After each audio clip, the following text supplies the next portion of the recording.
We're in London, across from Westminster Abbey. I'm gonna take some tour of the sights here in London with this guy, Joe Money. Stay tuned. So we came in on the cruise ship, the Horizon Cruise Port, which is actually in Southampton. It's about an hour away. They say it's 45 minutes with traffic. It's just ridiculous. You have to get car service. And if you're lucky, you'll get a driver who will give you a little bit of an audible tour. Sometimes they're foreign and they just don't want to say anything. They just want to get you there, don't want to talk, or they spend a whole bunch of time on your phone or whatever. What I noticed most of all is it looks just like any other American city, except for the one with the vacuum cleaner and the Great British Spotted, whatever that was. So we stayed at the St. Pancras Hotel, which was right next to or right above the train station where you get the Euro because we're going to Paris a couple of days later. It's a nice hotel. I mean, it's a little pricey. It is a Marriott-ish property, so you can get your Bonvoy points on. They've got a nice restaurant. Of course, all hotel restaurants are overpriced, and it's pretty expensive. I'm not gonna lie, to eat and drink is very expensive, and the exchange rate is not favorable. The pound is about, well, let's just say it's a little less valuable. Well, the pound's a little more valuable than a dollar right now. But the train station is unbelievable, and there is kind of a shopping area downstairs, which is very nice. So you can get croissants, there's bakeries, there's restaurants, there's clothing stores. And the restaurant, we did eat at the booking office, which is the name of their restaurant, had dinner there. We ordered this chicken that was about 80 bucks, and it was actually, well, you could have fed four people. It was only two of us. We didn't know that. No language problem in London. So, yeah, so the St. Pancras is a nice place. You can see the Eurostar come in, and people get on and off if watching trains is your thing. Again, the booking office is their little restaurant. They do a breakfast thing in there, and I think they do lunch and dinner as well. But again, plenty of places downstairs. There's an escalator and an elevator at the far part there. And this is the place where you may see the next viral TikTok video. I think there was a girl playing something here one day. And this is the piano. There's two of them down there, and you can play them freely, which is really cool. They keep them tuned, and it's, I guess, part of the maintenance there. Here's our room at the St. Pancras. We did use some of our points and upgraded to a suite. And what you'll notice most is the ceilings here, probably, I don't know, 18 feet high. It's just insane. This is only on the, I think, the second floor, and then they're kind of more normal. But it looks like a palatial room, doesn't it? These outlets were kind of some of them didn't work, and the HDMI didn't connect to the TV because it's old HDMI, and you had to connect to the TV directly. But nonetheless, a nice room, was very comfortable bed, very well appointed, and super clean. The thing we didn't like about this bathroom is there is no door. So if you're traveling with friends and you want a little privacy, as they say over there in the bathroom, forget it. So the toilet and the shower are pretty much exposed. If you're walking in, inviting some other friends over, they're going to walk right by the bathroom, and there's no way to make that private. So that was a little disappointing, but I did like the sinks and the shower. The water pressure was great. And this hotel is where the Spice Girls apparently filmed one of their scenes, and some people say something from Harry Potter was filmed here, but the jury is out on that. We couldn't get confirmation on that. But a very, very beautiful set of stairs. A lot of people use this for weddings if they have their receptions in the hotel or if they're staying there. But a unbelievable kind of ancient stairway here that goes all the way up several floors and then down to the ground level. Now, we took the underground. We wanted to go to, well, I've always wanted to take the tube. And it's a little difficult to read those signs, so I used Siri on my iPhone, and Siri told me exactly where to go. And what's really nice is you can use a chip card or Google Pay or Apple Pay. Just make sure you use the same method because it tracks where you go in, and you'll need to scan that same card on the way out. And there is a maximum dollar amount or maximum pounds, I guess, per day they will charge. It's like $8, depending on what zones you go to. So it's based on your usage. You don't have to buy a ticket, and that's really convenient. You don't have to wait in those lines. Just tap your phone there. Now, the platforms are pretty narrow. I grew up in Philadelphia. We had a little bit bigger platforms than the ones in New York. It is literally a tube. And it's just, one of the most narrow platforms I've ever seen. And the trains are okay. There's no air conditioning on these. So it was relatively hot on this June day. So the inside of the trains were a little sweltering. Hopefully you didn't have to go that far. But very safe during the day. We felt no problems on this thing whatsoever. I heard it could get a little sketch at night. And of course, mind the gap on the trip coming out of it. Sometimes it's flat, sometimes it's not. So in and out, pretty easy, labeled very well. Of course, it's all in English.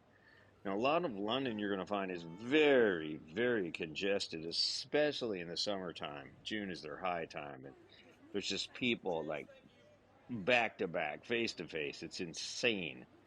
So this is near the Shard, which we were heading towards.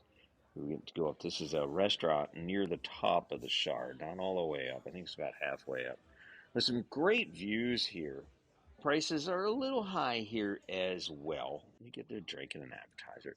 This was our guide. We actually had a MasterCard VIP tour, and we learned that many very, very stupid wealthy people live in the Shard. You have to be stupid wealthy. Part of our VIP tour included 2 glasses of champagne. It was nice, and our tour guide was wonderful and saw some incredible views of London from the highest point you can possibly get, I believe, outside of a helicopter. You can see London Bridge down there. London Bridge is not the bridge you're thinking about. The Tower Bridge is actually what, look, this is the Tower Bridge, and there are a lot of people think this is London Bridge. And they give you some pictures and whatnot. So I ordered some of whatever that was the next day, and we had a private guided tour of London. I'd never been there before, and I wasn't sure how to get around, and I really didn't want to miss anything. We're here in London, England, looking at some of the sights.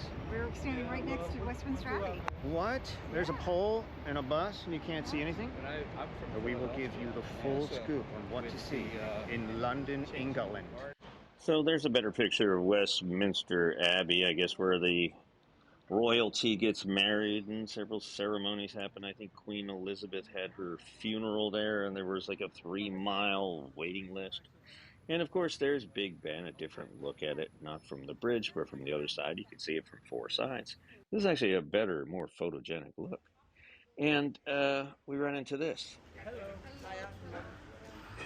Are these pants illegal? Yeah, it's Close?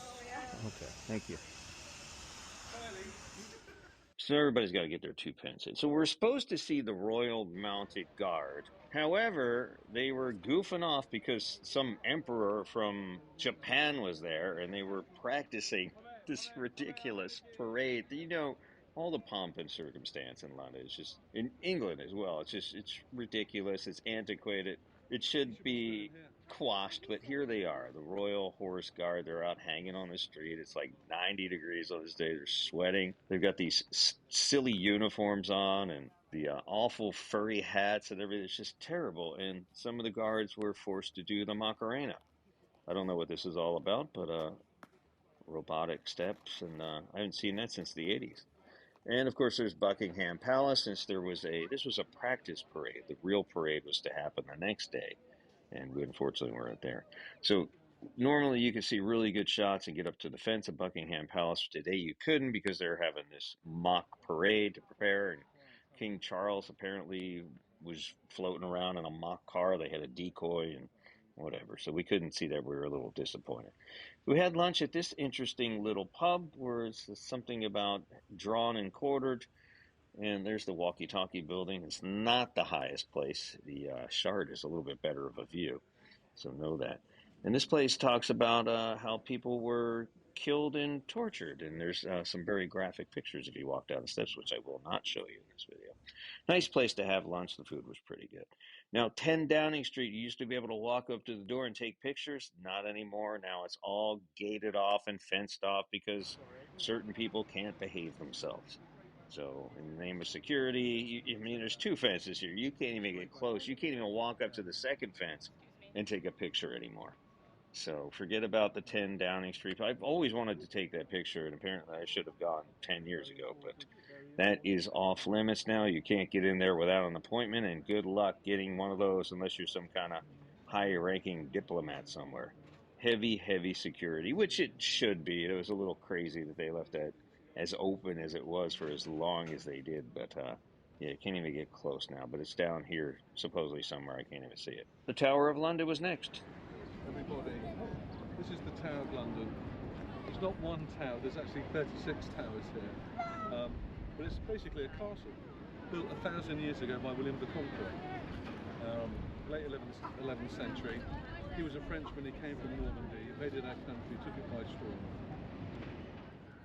So I had always heard this was something you should see at least once, and I'm glad I only saw it once because it's really, this was the moat on the outside of it. I was hoping the moat was still there. It'd be neat to see a drawbridge, but that's gone now. It's all grown in and filled in. And they give it a little bit of history and everything. And if you're really a history buff, it might be interesting to you too. We were like, kind of like, whatever. And it takes a good solid day or two to see everything there. But it is a legitimate piece of history. Again, that's where the moat was. You can see some really old stuff that you may not be able to see in the United States because we're just not that old. This is the oldest part of the tower. It's called the White Tower. Where the royal family lived here from the early 16th century. So on this particular day, it was very, very crowded. We really wanted to see the crown jewels, and this is the line to get into that building. So our tour guide was kind enough to get in that line and hold our spot. We pretended we went to the restroom. You guys have done that before, right?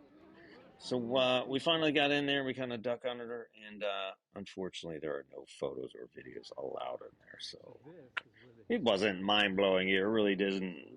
You know what I mean? I think some of them were fake. It could have all been real. But there's a big vault in there, and apparently some very old crowns and jewels and some diamonds, if that's your thing. We went into this. This was that white building that we had mentioned a few minutes ago, and this is an interesting building. I've got all kinds of suits of armor, if that's your thing. Takes some really good pictures in here. Apparently, these are some legitimate leftovers they could find back from that day, and they've got them all on display here. You actually get close enough to touch some of these, which is very, very interesting. And lots of other things. There's a church in here as well. I think this was the royal palace for some part of English history. And this was the built-in. It's interesting they have all these instruments of death and then a church adjacent to it, right? And swords and all this stuff. And I'm not sure what this dragon has to do with anything, but it's kind of cool looking, and I dig the red eyes. And the dungeon has some cannons, and this is where they used to store all the gunpowder. This is a room that someone told us was once the prison, and people would go insane staying in this room by themselves because there's no light in here. They'd be in here for months, maybe years at a time.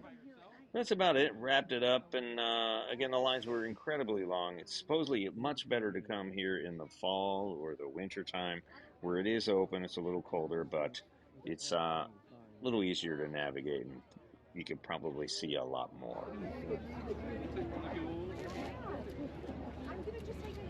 Lovely. The bridge looks really old. It's not. It's 1895. Really? It's called Tower Bridge.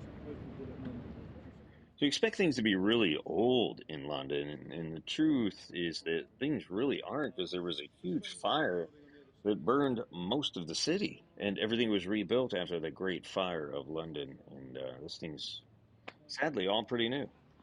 So what's really cool is a lot of people didn't know, and I didn't know this, you can actually go up to the top of the Tower Bridge. You walk over it, and that's kind of exciting. Some nice view of the River Thames, not Thames, as I was corrected. Thames. How do you get Thames out of Thames? And these are the people who invented the English language, okay? So you can walk across here and you see traffic's going the wrong way. It's kind of weird. And a lot of people stopping for pictures and all kinds of weird stuff. As you probably should do. I mean, you're in London. Why not take the picture?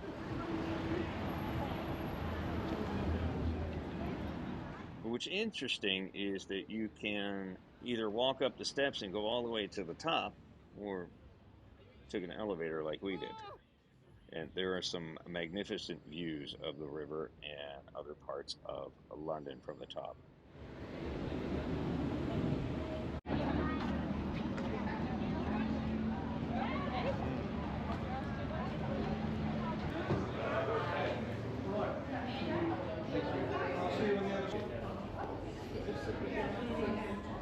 Bisogna proprio scaricare la veicola email.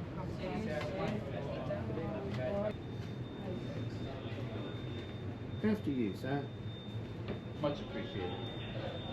Mind the gap.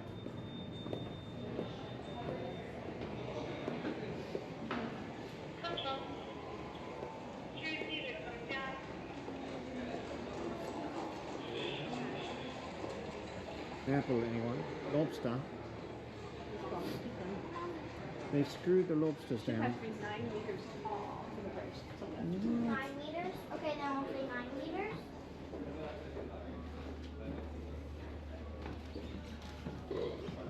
Ew. my husband. I thought that was stuff part of it. What, the elevator ride? The elevator ride? Thank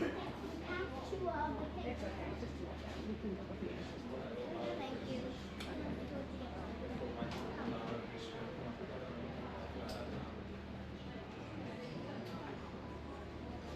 My gosh, no way.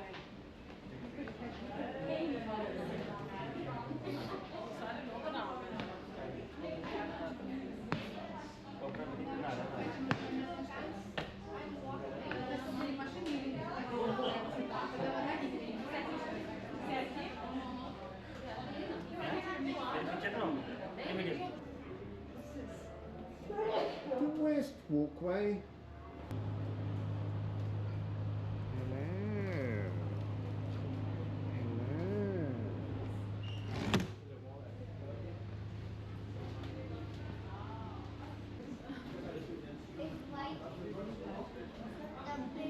Whoa. Look at the dirty water. Wow. So weird. Look at me. I'm walking over nothing. Oh my god. Whoa. Sorry.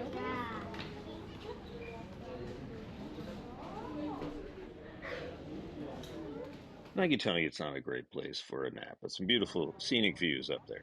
So we come down, walk down the other side of the bridge, and some nice views of the buildings on the end of the Thames. Where those trees are on the other side of the bank there. See, there's like a column, like a golden flame on the top of it. This is known as Monument, and it's a monument to the Great Fire of London of 1666. It destroyed 3/4 of the old city. If you lay it in a due easterly direction, it arrives at number, she's here, this is here. It arrives at number 3 Pudding Lane, home of a bakery. That was the start of the Great Fire of London. Did you go all the way up there? All the way up there? No. You did? You did? You went all the way up there? And there you can see people's legs through the glass. That was you. It's honestly not a great place to bring kids unless your kids are history buffs. But there's not a lot of 8-year-olds who are seriously into history. You can take a boat ride too. They're pretty affordable. They have some dinner cruises as well.